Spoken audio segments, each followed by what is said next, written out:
ईश्वर स्वरूप का निर्णय समास रूप में यही है कि इंद्रियों से ज्ञान ईश्वर स्वरूप का नहीं होता है, परंतु केवल चेतन आत्मा से, जड़ विहीन चेतन आत्मा से, इंद्रिय विहीन चेतन आत्मा से स्थूल सूक्ष्म कारण महाकारण ये चारों जड़ शरीर विहीन चेतन आत्मा से ईश्वर का ज्ञान होता है, ईश्वर स्वरूप का ज्ञान होता है। ईश्वर स्वरूप वही है जो केवल चेतन आत्मा से पहचानने में आ जाए। जैसे आँख दृश्य का ज्ञान करा देता है, इसी तरह चेतन आत्मा, केवल चेतन आत्मा ईश्वर स्वरूप का ज्ञान करा देती है, कर देती है, या चेतन आत्मा को वह ज्ञान प्रत्यक्ष हो जाता है। तब ईश्वर भक्ति में यही विशेष बात है कि भक्त ईश्वर का दर्शन अवश्य चाहता है। सब चाहनाओं को तिलांजलि देकर, छोड़ छाड़ कर एक अभिलाषा उसको यही रह जाती है कि ईश्वर का दर्शन हो, ईश्वर का दर्शन हो। इसी में वह चल पड़ता है। तो ईश्वर के दर्शन के वास्ते जो काम करना है वही काम ईश्वर की भक्ति है। ईश्वर के दर्शन के वास्ते जो काम करना है वही काम ईश्वर की भक्ति है। यह खूब जानना चाहिए।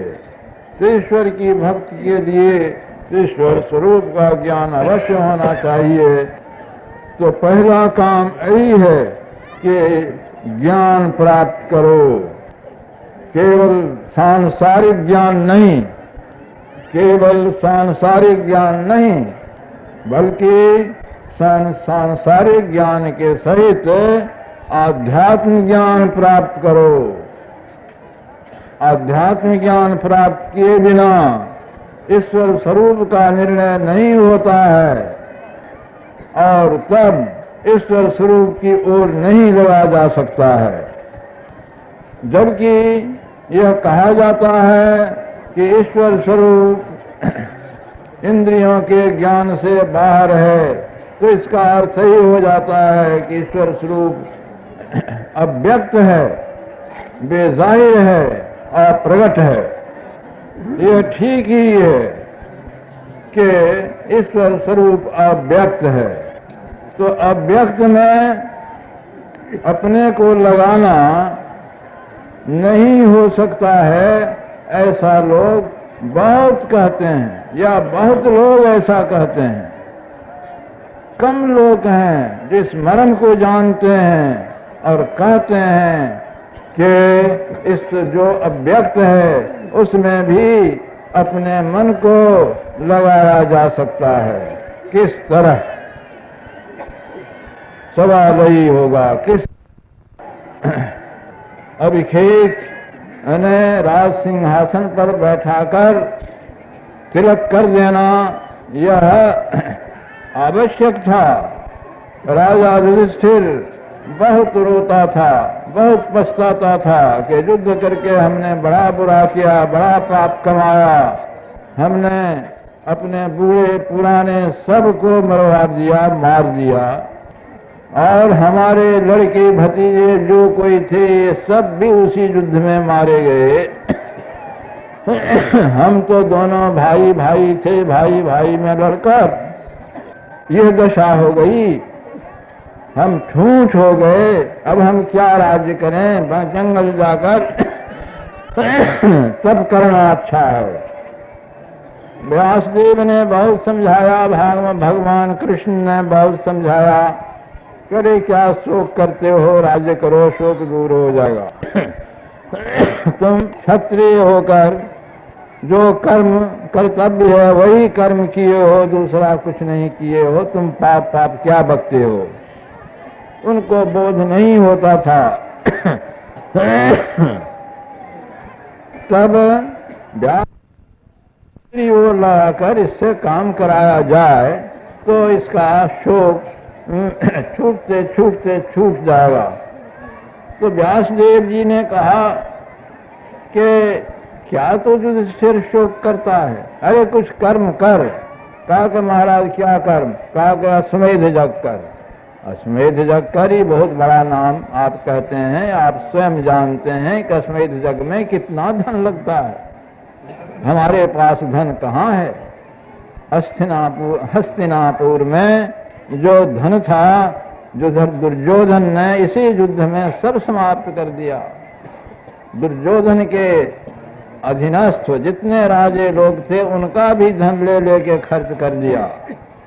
मैं तो अपने भाइयों के सहित जंगल जंगल फिरता था, हमारे पास धन कहाँ? तो धन तो है नहीं, किसी राजा से अब मांगेंगे जो अधीनस्थ है, तो उन्हीं के उनके पास भी धन नहीं, सब समाप्त है, कहाँ से होगा यह यज्ञ?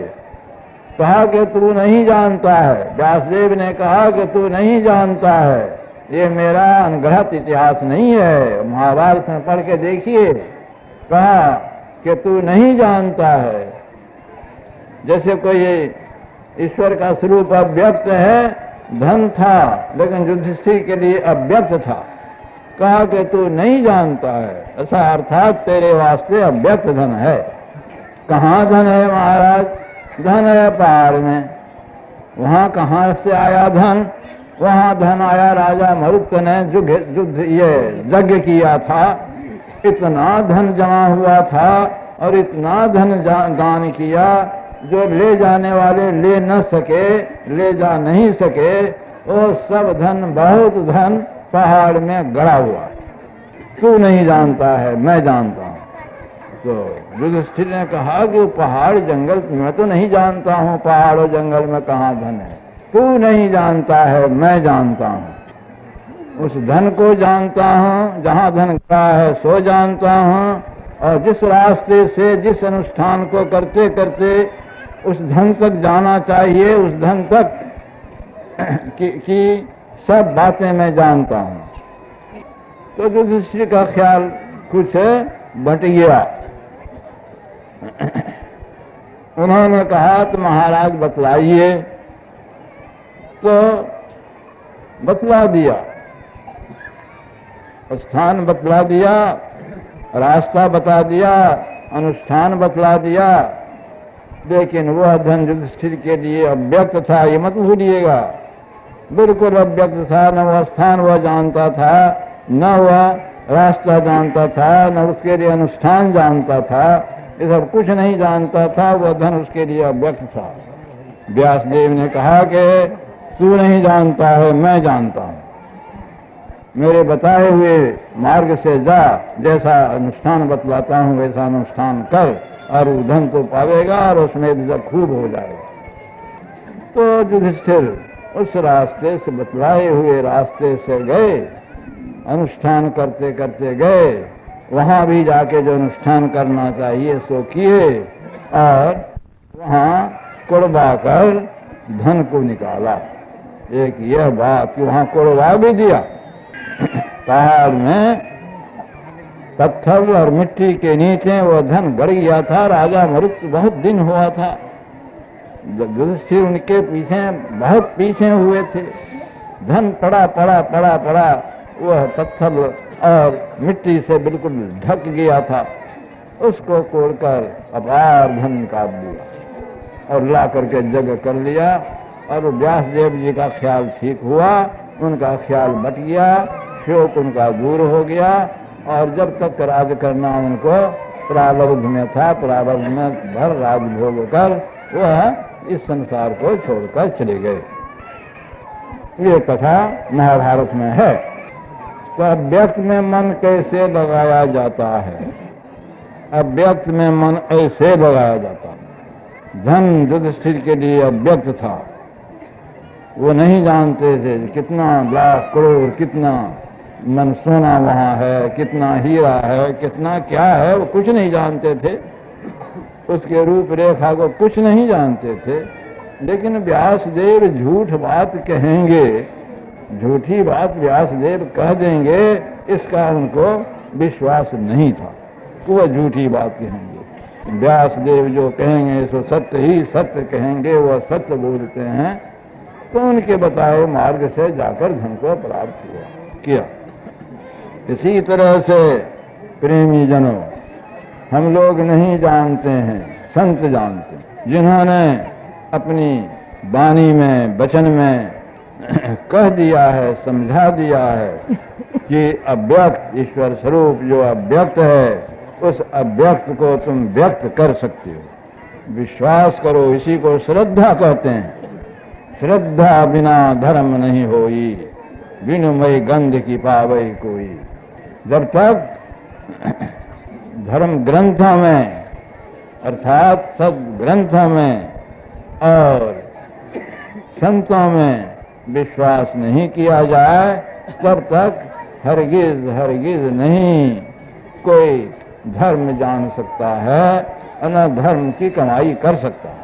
इसीलिए संतों के वचन में श्रद्धा करो, विश्वास करो। श्रद्धा कहते हैं विश्वास करने के लिए, ऐसा विश्वास कि कभी हिले डोले नहीं, जो विश्वास है सो है। तो संतों ने कहा कि वह धन, अर्थात वह ईश्वर का स्वरूप रूपी धन जो तुम दर्शन चाहते हो, वह दर्शन अभी अव्यक्त है, तुमको व्यक्त हो जाए। तो जब यह निचोड़ निकलता है, अभी जैसा पहले कह चुका हूं कि इंद्रिय आदि, शरीर आदि से ईश्वर का प्रत्यक्ष ज्ञान नहीं हो सकता। इंद्रियों के संग से छूटकर, अंतःकरण से छूटकर, शरीरों से छूटकर अपने को कैवल्य दशा, अकेलेपन की हालत, जड़ विहीन होकर, जड़ के साथ साथ जो चेतन है सो ऐसा नहीं रहे, जड़ विहीन होकर केवल चेतन ही चेतन रहे, तब जो तुम ज्ञान में लाओगे, तब तुम्हारा जो ज्ञान होगा, तब तुम्हारे लिए जो व्यक्त हो जाएगा वही है ईश्वर। तो अगर भक्त हो और भक्ति चाहते हो और भक्ति का सर्वोत्कृष्ट फल परम मोक्ष ईश्वर का दर्शन चाहते हो, यही काम करो, यही भक्ति है।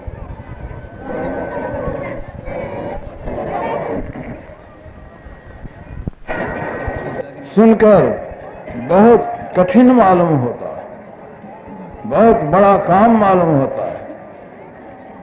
पहले तो अपने को और अपने शरीर आदि इंद्रियों को भिन्न भिन्न करके जानना सो मुश्किल हो जाता है, और जान लेने पर भी केवल बौद्धिक ज्ञान में भी यह बहुत दुर्गम मालूम होता है कि इस ज्ञान के मुताबिक अपने को जड़ से फुटाकर अपनी स्वरूप में आ जाए। ये बहुत कठिन मालूम होता है। बहुत लोग ऐसे हैं जो कहते हैं कि हम तो वैसा है ही हैं, कहाँ हमको लाग है जड़ से, हम तो जड़ से भिन्न, जड़ में रहते हुए भी हम जड़ से भिन्न हैं, हम तो वैसा है ही, हम करें क्या, हम तो वैसा है ही हैं। हम कहें ये ज्ञानवान पुरुष, आपको तो प्राप्त ही है जैसा आप कहते हैं। तो आप चेतन आत्मा को भूख भी लगती है, प्यास भी लगती है, राग द्वेष भी होने लग जाता है, मान अपमान का ख्याल भी होने लग जाता है, यहाँ तक कि पेशाब पैखाना भी होने लग जाता है आपको। इस चेतन आत्मा को अपने स्वरूप में आप हैं और पैखाना पेशाब के लिए आप जाते हैं। उस स्वरूप में तो सब कुछ नहीं है। भूख प्यास नींद आलस राग द्वेष और मलमूत्र का विसर्जन, शौच अशौच, उसमें ये कहां? केवल चेतन आत्मा जो निस्वरूप है उसमें ये कुछ भी नहीं है। आपको ये सब क्यों है? आपको ये सब देखकर मालूम होता है कि आप नकली चेतन आत्मा हैं, असली चेतन आत्मा नहीं है। कुछ वाचिक ज्ञान, वचस ज्ञान कुछ हो गया है, बस इतना ही भर है, प्राप्ति नहीं है। तो इसलिए ऐसे ज्ञान में कोई लाभ नहीं। इतना ही लाभ जितना कि युधिष्ठिर को पहले हुआ कि पहाड़ में धन है, इनका वचन सत्य है, व्यासदेव का वचन सत्य है, पहाड़ में धन है। अगर वह नहीं लाने जाते तो उस धन से काम नहीं करते, धन नहीं पाते, उस धन से काम उनका नहीं होता। इसी तरह से ज्ञान जो आप कहते हो तो ज्ञान ठीक है, लेकिन उस ज्ञान के तत्व को पाने के लिए जो काम है उससे क्यों दूर भागते हो? खाली मन ही मन करने से अगर हो जाए तो खाते क्यों हो? मन ही मन करो कि चेतन आत्मा को भूख प्यास नहीं है, तुमको कहां भूख प्यास? नहीं खाओगे। नींद आलस नहीं है, तुमको कहां नींद आलस? तो खाली मन ही मन का खीर बनाकर खा लेने से किसी का पेट भरता, तब अलबत्ते ही किसी को यह विश्वास हो जाता कि केवल वाक्य ज्ञान से ही काम चल जाएगा। वाक्य ज्ञान अत्यंत निपुण, भव पार न पावई कोई, निशिगृह मध्य दीप की बात तम निव्यक्त नहीं हुई। वाक्य ज्ञान में अत्यंत निपुण है, इसीलिए संसार सागर को पार करेगा नहीं होगा। निशिगृह मध्य, जैसे रात है, घर में बैठा है और चिराग प्रकाश की बातें कर रहा है, ये इस प्रकार का प्रकाश, उस प्रकार का प्रकाश, ऐसा लालटेन वैसा लालटेन, यह बिजली और यह मरकरी इत्यादि इत्यादि जो कोई बोले, केवल बोलता ही रहे और वो सब जुटा करके प्रकाश नहीं करे, अंधारे में रह जाएगा। प्रकाश बोलने से क्या होगा? तेल तूल पावक पुट भरी भरी, ये हम पहले जो कहा सो तुलसीदास जी का कहा। तेल तूल पावक पुट भरी भरी, बने ने दिया प्रकाशत, कहत बनाए दीप की बातें कैसे हो तम नासत। कहते हैं सूरदास जी कि तेल और रुई की बत्ती बना लो, तेल और रुई को बत्ती बनाकर तेल को दिया में देकर भरकर और प्रकाश करके तो प्रकाश नहीं करते, और केवल दीप की बातें ही करते हैं, अंधकार कैसे दूर होगा? तो करना पड़ेगा भाई। इंद्रियों के ज्ञान से चेतन आत्मा का निजी ज्ञान भिन्न है, और इंद्रियों के ज्ञान में पड़े पड़े इंद्रियों के विषयों के पदार्थों को ही पकड़ लेते हो। चेतन आत्मा में यह पकड़ नहीं होता। तो इसलिए इस ज्ञान के अनुकूल रहकर सुस्त बनने से, साधन विहीन होकर रहने से, साधन में परिश्रम करना फाजिल समझने से लाभ नहीं होगा, हरगिज लाभ नहीं होगा। ये ठीक समझ लीजिए। तब करो जैसा कि संत लोग बतावें वैसा करो। संत कहते हैं जो लोग केवल व्यक्त से ही काम लेना चाहते हैं, तो संतों ने तो जो रास्ता बतलाया है उसमें तो सब व्यक्त ही व्यक्त है। पहले स्थूल व्यक्त को वह जानता है और स्थूल व्यक्त को जानकर उसके सहारे काम करता है। बाद को गुरु की युक्ति से सूक्ष्म व्यक्त को जानता है, जो कि स्थूल ज्ञान में अव्यक्त है। स्थूल ज्ञान में जो अव्यक्त है, संतों की युक्ति का भेद पाकर संत जिस तरह अभ्यास करने कहते हैं उस तरह अभ्यास करो तो सूक्ष्म जो पहले अव्यक्त था सो व्यक्त हो जाएगा। पहले अव्यक्त फिर व्यक्त। इसी तरह से जैसे जैसे साधन में बढ़ोगे वैसे वैसे जिसको पहले अव्यक्त कहते थे वो सब व्यक्त होते चले जाएंगे और सबसे पहला अव्यक्त जो पुरुषोत्तम स्वरूप है वह भी व्यक्त हो जाएगा। वह व्यक्त हो जाएगा तो केवल चेतन आत्मा को हो जाएगा। और व्यक्त ही व्यक्त चलते चलते पहले अव्यक्त फिर व्यक्त फिर अव्यक्त फिर व्यक्त फिर अव्यक्त फिर व्यक्त, इस तरह से पाते पाते इधर जाते जाते होते होते जो परम अव्यक्त है, जो इंद्रियों को या जड़ सहित चेतन वृत्तियों को अव्यक्त है, वह अव्यक्त चेतन जड़ सहित चेतन वृत्तियां छूट जाएंगी और छूट कर केवल चैतन्य दशा में चेतन स्वरूप में रहकर परम अव्यक्त का ज्ञान प्राप्त करेगी। और परम अव्यक्त का ज्ञान प्राप्त हुआ तो उसी को ईश्वर का दर्शन कहते हैं। तो यह बाहर की बात नहीं है, यह अंदर अंदर साधन करने की बात है। तुलसीदास जी को लोग कहते हैं कि वो तो मोटी ही भक्ति में थे, देखो उनको कैसा हो गया। तो उनका पद पढ़ो, तुम्हारी बात माने, अगर तुलसीदास जी का निज वचन माने, विनय पत्रिका पढ़ो, उसमें है कि यही तुम्हें हरि ज्ञान गनायो, परिहरि हृदय कमल रघुनाथ बाहर फिरत विकल भय धायो। ज्यों कुरंग कते मृया को, ज्यों कुरंग निज अंग रुचिर मद कस्तूरी, ज्यों कुरंग निज अंग रुचिर मद अतिमतिहीन मल नहीं पायो, खोजत गिरि तरवता भूमि बिल परम सुगंध कहाँ से आयो। इसी तरह से मैं बाहर बाहर ढूंढा, ये सुगंध कहाँ से आता है, सुगंध उसके पास में मौजूद है। इसी तरह सूरदास जी अपन को आपुन ही न पायो, शब्द ही शब्द भयो उजियारो सतगुरु भेद बतायो।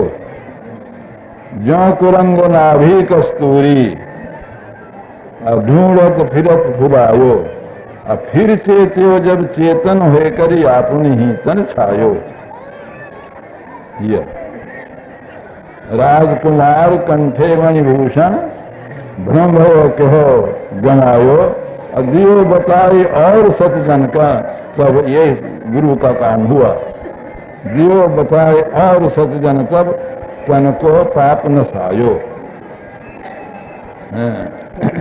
सपने माही, अरे ये संसार स्वप्नवत है, उस ख्याल से सपने माही नारी को भ्रम हो, बालक कहूं ही रावो। जाग लक्ष्यो जो को त्यों ही है, ना कहूं गयो न आवो, ना कहूं गयो न आयो। ईश्वर कहीं हमसे दूर भागा हुआ नहीं था। वो ऐसा कौन सा स्थान है कि जहां ईश्वर नहीं है, क्या बाहर क्या अंदर, लेकिन हम पहचान ही नहीं सकते थे। अब स्वप्न दूर हो गया, आप पहचान लिया। इस स्वप्न में कौन जगता है, यही जगह जामिनी जागही योगी। इसीलिए योग का सहारा लेना होगा। सरल तन योग संतों ने बतलाया कि सबसे सरल हो सकता है।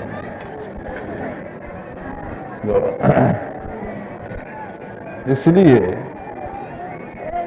जितने संत हुए ये सब के सब, कुछ लोग को तो इन सब में से चुन चुन कर कहते हैं कि ये सब संत, और तुलसीदास सूरदास इनके तरह के संत ये ऊंचे पद पर नहीं पहुंचे हुए थे। तो हम उनसे कहें कि महाराज सब खोज के देखिए कि क्या कहते हैं तुलसीदास और क्या कहते हैं सूरदास। अरे तुलसीदास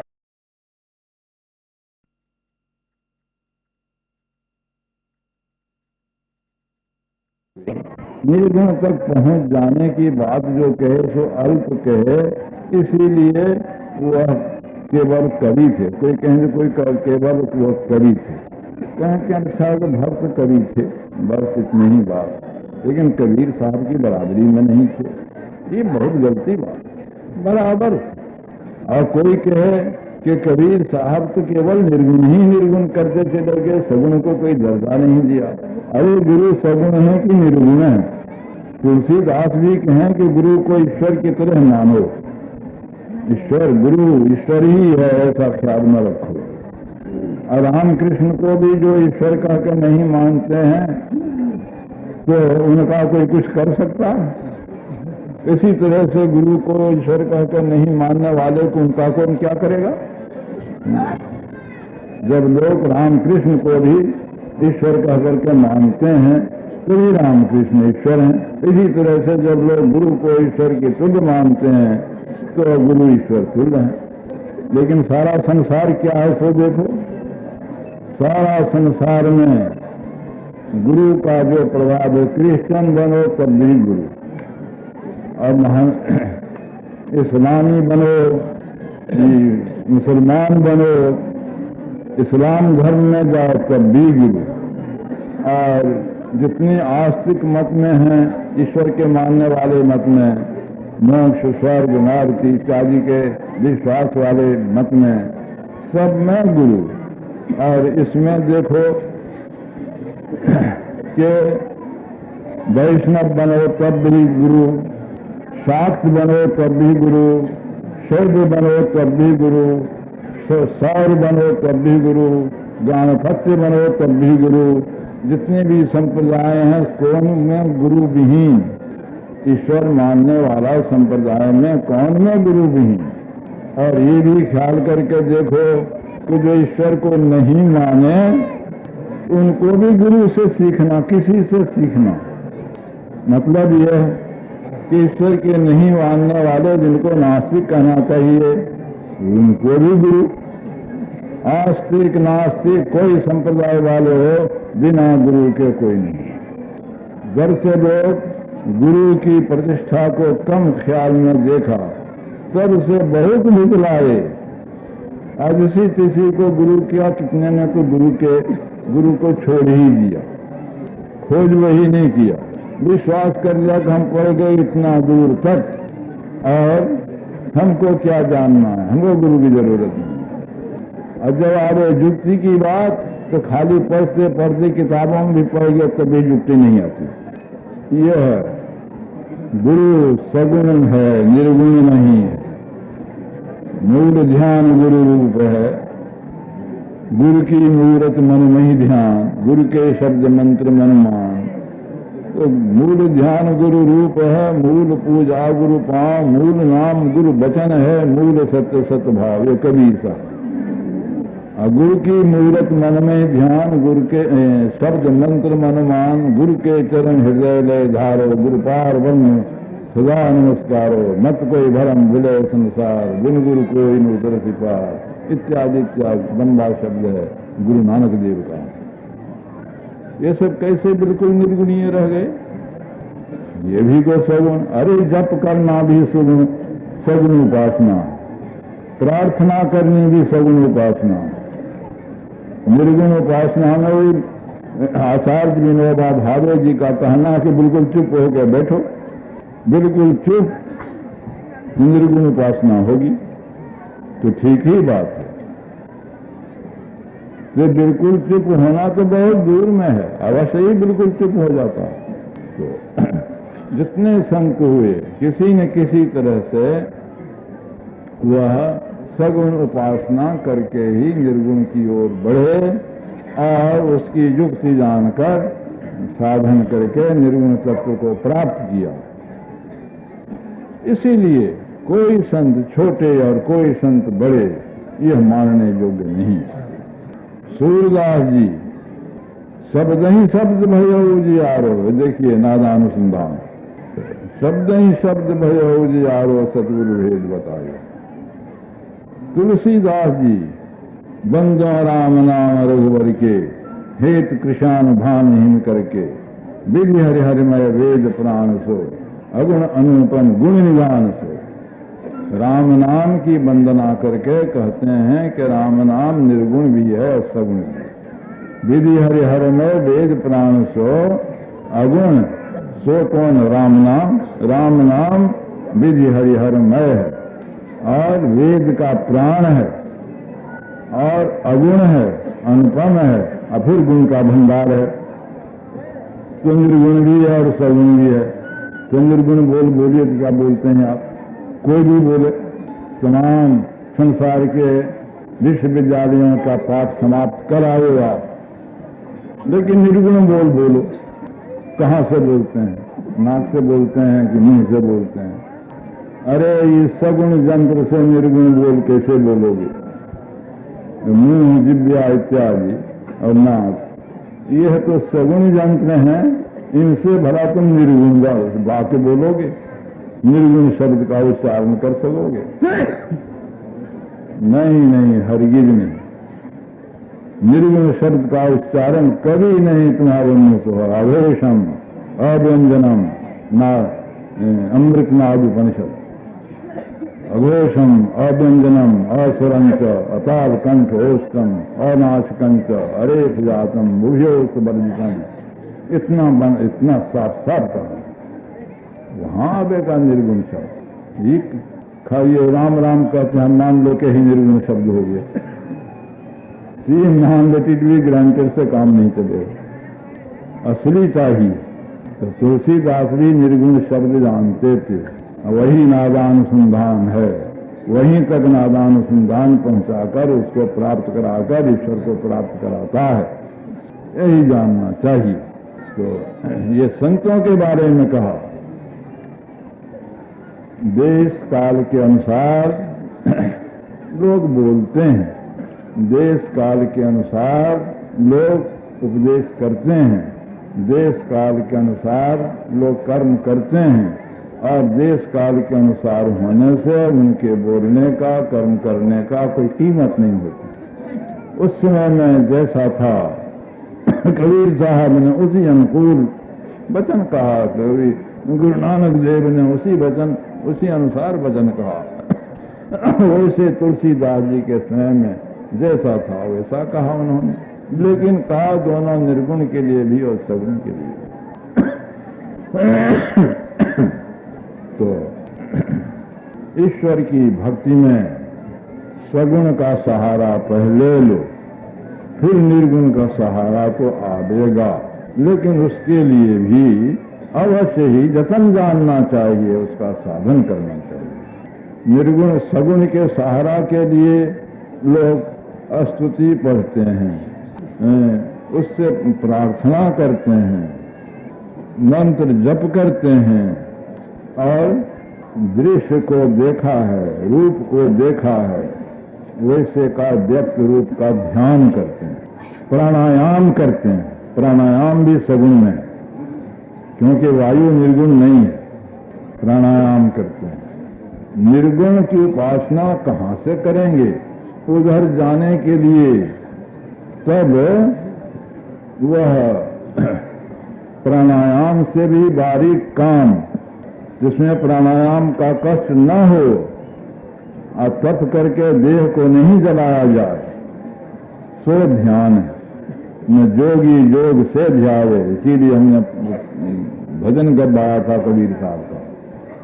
न जोगी जोग से ध्यावे, न तपसी देह जरवावे, सहज में ध्यान से पावे, सुरत का खेल यही आवे। जोगी जोग से ध्यावे, जोगी योग के द्वारा ध्यान करे, इसका तात्पर्य है प्राणायाम तक कर लो फिर ध्यान करो। प्राणायाम तक करके प्राणायाम भी करो, उसके बाद फिर ध्यान करो। योग समाप्त होता है, प्राणायाम के बाद प्रत्याहार करना पड़ता है। जहां से प्रत्याहार का शुरू होता है वहीं से ध्यान का शुरू हुआ, ध्यान के लिए कोशिश हुई। प्रत्याहार कहते हैं कि जिस देश में मन लगाना चाहिए या जिस स्थान में, जिस निशाने में मन को लगाना चाहिए, मन पिछड़ पिछड़ जाता है। और स्थूल ध्यान में भी ऐसा होता है, जप में भी ऐसा होता है। ये जब पिछड़ पिछड़ जाता है तो उसको फिर लौटा लौटा के उसी में लगाओ, फिर लौटा, फिर भागे, फिर लौटा के लात लगाओ, फिर भागे, फिर लौटा के लात लगाओ। इस तरह से बारंबार करते रहो। इसी का नाम है प्रत्याहार। इस प्रत्याहार के होते होते कुछ न कुछ ठहराव होगा। करत करत अभ्यास से जड़मत हो सुजान, रसरी आदत जाते ही सिपर परत निशान। कुछ ठहराव होगा। यह अल्प से अल्प ठहराव या टिकाव को ही कहते हैं धारणा। जो बतलाता है कि प्रत्याहार के बाद धारणा होगी। धारणा होते होते, अल्प टिकाव होते होते उसमें गहराई आवेगी, देर तक ठहराव होगा। उसका नाम होगा असली ध्यान। तो यह ध्यान भी कर्म में ही है, अब और करना ही है। ध्यान का अंत नहीं हुआ, शुरू हुआ ध्यान का। प्रत्याहार और धारणा में मजबूत बनकर ध्यान करने लग गए। ध्यान का गया असली ध्यान का शुरू हुआ। तो अब जाते जाते जाते जाते स्वरूप का ज्ञान हो गया इस ध्यान के करते करते। अब ध्यान करने को बाकी नहीं रहा, समाप्त हो गया। इसी को असली समाधि कहते हैं। अब ये समाधि हो गई। इस समाधि में ध्यान, ये जो खत्म हो जाता है।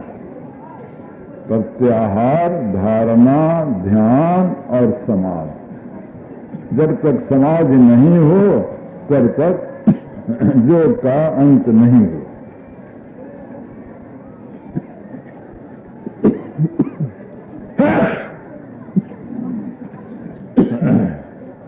प्राणायाम के लिए जो पहले कर्म सब हैं, शरीर को साफ करने के लिए बहुत से हठ क्रियाएं हैं, बहुत से आसन हैं। उन सब आसनों को, जरूरी आसनों को और क्रियाओं को करके फिर प्राणायाम करो। प्राणायाम करने के बाद फिर प्रत्याहार से ध्यान को शुरू करो।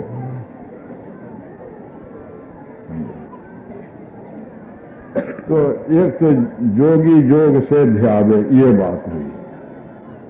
कबीर साहब कहते हैं, काहे इतना कष्ट करोगे, इतना कष्ट मत करो, सब कोई नहीं कर सकोगे।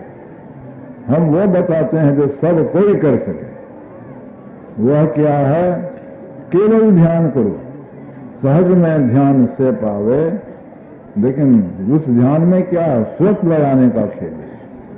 कहां पर अपनी वृत्ति को ठहराओगे सो जान लो। ठहराने के लिए कोशिश करते रहो। सहज में ध्यान से पावे, स्वत का खेल यही आओ। प्राणायाम के कष्टों से बचकर केवल ध्यान से भी काम हो जाएगा। और ये सर्वसाधारण के वास्ते। भगवान श्री कृष्ण ने ध्यान का अपनी भगवत गीता में जो स्थान दिया है, वह प्राणायाम को स्थान नहीं दिया। केवल ध्यान।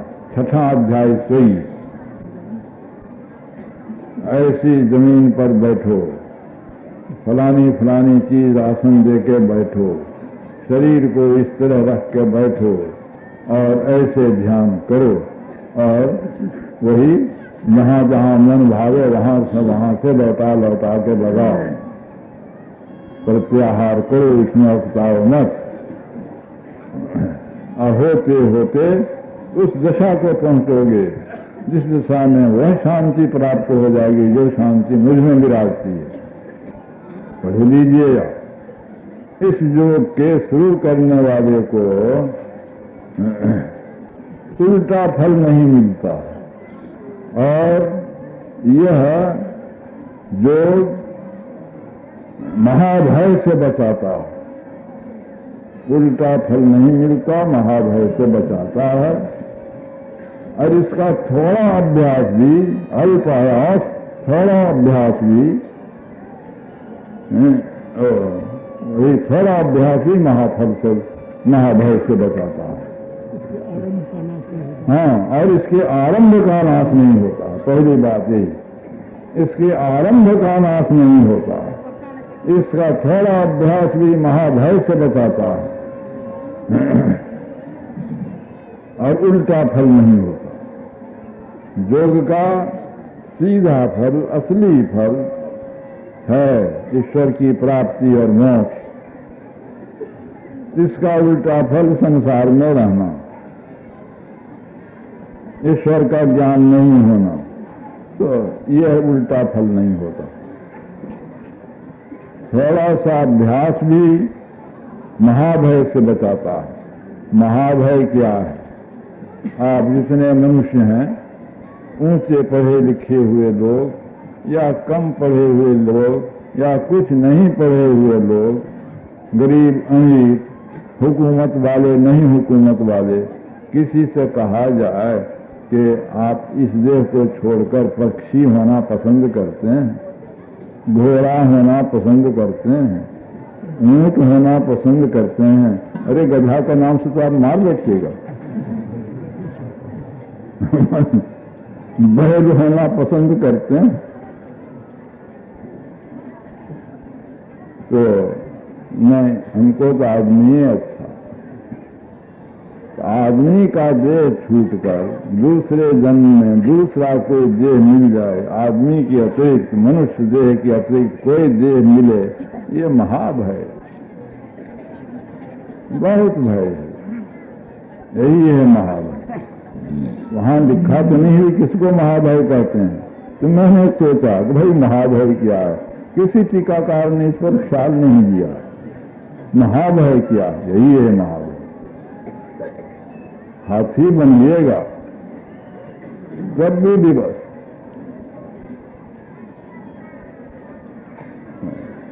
सिंह बनिएगा तब भी मनुष्य ही है जो सिंह को पकड़ के भी नाच नचाता है। तो मनुष्य ही होना लोग को पसंद है।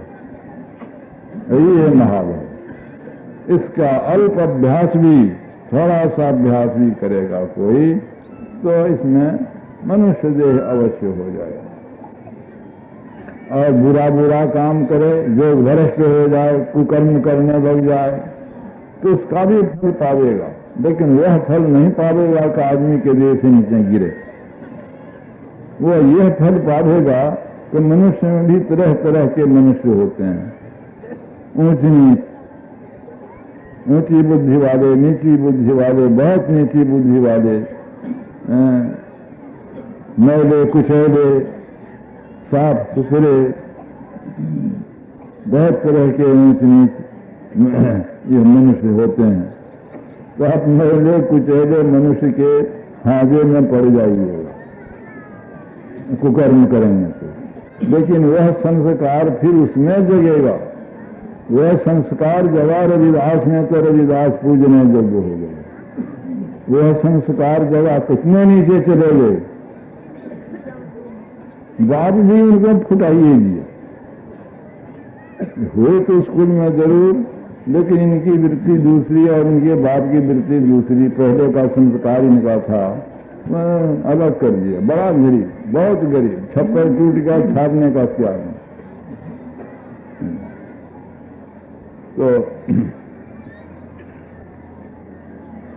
ये सुबच भगत थे, उनका भी नाम वाल्मीकि था। वो रामायण बनाने वाले वाल्मीकि नहीं, उनका भी नाम वाल्मीकि था। तो वह सुबच भगत कहाँ गिरे आकर के, काहे इतना गिरे, और उतना गिर गए, और फिर उनमें भक्ति, इतनी भक्ति कि कृष्ण भगवान उनका आदर किया। युधिष्ठिर ने कहा कि हमारा यज्ञ पूरा हुआ, कृष्ण भगवान ने कहा तुम्हारा यज्ञ पूरा नहीं हुआ, घंटा नहीं बजा या शंख नहीं बजा अपने आप, तब क्या कमी रह गई? तो कोई भक्त का भोजन नहीं हुआ। तो कहाँ भक्त पावेंगे? इतने लोग आए, विद्वान योगी इतने लोग आए, भक्त कहाँ पावेंगे? कहेंगे कि काशी में है एक डोम, बहुत मना करके उनको लाइनें तो आने नहीं चाहते थे। तब एक बार बच गया, तब वो खाना छोड़ दिया, एक ही कौर खाए न बच गया, तब वो खाना छोड़ दें। खाना छोड़ने तब नहीं खाते हैं, दूसरी पूछते हैं कि आप भोजन क्यों नहीं करते हैं? कहें कि पहला कौर जो हुआ है, पहला ग्रास, वो तो आपका विश्वास के अनुकूल भक्त का हुआ है। आप जो हम खाएंगे तो डोम वाला भोजन खाएंगे। तो वो बेचारे हाथ जोड़ने लग गए कि आप ऐसा क्यों कहते हैं? वो पूछिए रानी से, द्रौपदी रानी से पूछ ही कहीं का। हम तो कहा कि ठीक ही कि डोम है, सब मिला जुला के खाते हैं, क्या इनको स्वाद का कोई सब कितना प्रकार बनाया, सबके मिला जुला गींज घास के खाते हैं। हमका फिर तो आखिर में डोम नहीं, तुमने नाम जरूर किया। बस एक ही बार बजा। तो खैर ये सब लोग कथा कहते हैं, तो या शबरी को ही देखिए, वो तो वरदान मांग के नीच कुल में गई, साधुओं से वरदान मांग के कि हम बहुत नीच कुल में हो जाकर जन्म लें, बहुत कुरूपा हो जाए। पहले रानी थी, उसके पहले डोंगरी थी, डोंगरी से रानी हुई राजा की, और वहां देखा कि यहाँ तो बाधा है भक्ति भाव में, तो वरदान मांगा साधुओं से कि मेरा मृत्यु जल्द हो जाए, शरीर ये छूट जाए और ऐसे कुल में जन्म हो जाए कि जिस कुल को लोग घिनावे, और ऐसा रूप बिगड़ जाए कि जिस रूप को देखकर लोग हमसे भागे। तो जो महात्मा से कह जाइए ऐसे ही होगा। तो वही थी शबरी। तो असल में उसका नाम था श्रमणी। वो श्रमणी, और भील के कुल में एक शाखा सबर का है, वही सबर कुल में, इसलिए शबरी। और बहुत लोग भिलनी भी कहते हैं, जैसे पांडवों को लोग पांडव भी कहें और कौरव भी कहें। तो ये सब जो लोग आप लोग की दृष्टि में नीच कुल हैं, उस नीच कुल में भी हो करके जो ऊंचे पाएंगे, किस कारण से? इसी कर्म में थे, इस भजन अभ्यास में थे। वह भजन अभ्यास में उनसे चूक यही कि मन को संभाल न सके और वह नीच कर्म किए, उसका फल यही नीच। मनुष्य देह तो सही, पर नीच कुल ये तो जरूर होने को है, लेकिन यह किसी को बर्दाश्त नहीं बर्दाश्त हो तो आप नीच कर्म करिए ही मत। इसका यही उत्तर है। परंतु यह भक्तिपूर्ण योग ऐसा योग है जो आपको छोड़ेगा नहीं, उसका बीज जब से आपके अंदर पड़ जाएगा वो रहेगा। भक्ति बीज भी से नहीं, जो जुग जाए अनंत, ऊंच नीच घर जन्म दे तऊ संत को संत। कबीर साहब, भक्त बीज पलटे नहीं, आय पड़े जो चोर, कंचन जो विष्ठा पड़े, घटे निता का मूल। सही बात होगी। तो यह न जोगी जोग से ध्यावे, न तपसी देह जरवावे, सहज में ध्यान से पावे, सुरत का खेल जे जावे। भगवान बुद्ध ने पहले बड़ा तप किया, 6 बरस तक अत्यंत तप किया। बाद उस तप के उनको फिर हुआ कि ध्यान करो, चाहे अब शरीर गल जाए तो गल जाए। एक ही रात में जैसा ज्ञान वो चाहते थे बुद्धत्व प्राप्त करने के लिए, वैसा ज्ञान उनको हो गया। सारी अनुभूतियां उनको हो गई, सारी शक्तियां उनको हो गई। तो उनने औरों से नहीं कहा कि तुम भी हमारे तरह पहले तप कर लो, सो नहीं कहा। उनके एक शिष्य थे और शरीर संबंधी सरोकारी भी उनके आकर शिष्य बने। वो भी राजा खानदान के थे, जिनका नाम सत्य, क्या नाम था उनका? बढ़ावा द्रोह रखता था पीछे। देवदत्त वह भगवान कृष्ण के सामने साधुओं को पालन करने के लिए बहुत कठिन कठिन सब बात लिख करके दी। कहीं लिखना तो था नहीं, कहीं कि ये सब नियम आप बना दीजिए। भगवान बुद्ध ने कहा कि आपका नियम जो कठिन कठिन है, वो कठिन कठिन नियम को मैं मानता हूँ, लेकिन ये कठिन नियम की अतिरिक्त सहज में रहकर भी आदमी कर सकता है। तो हमारे भिक्षु बहुत नरम मिजाज के हैं, बहुत कठोर सब करने योग्य हैं। जिनको जो पसंद होगा सो करेंगे।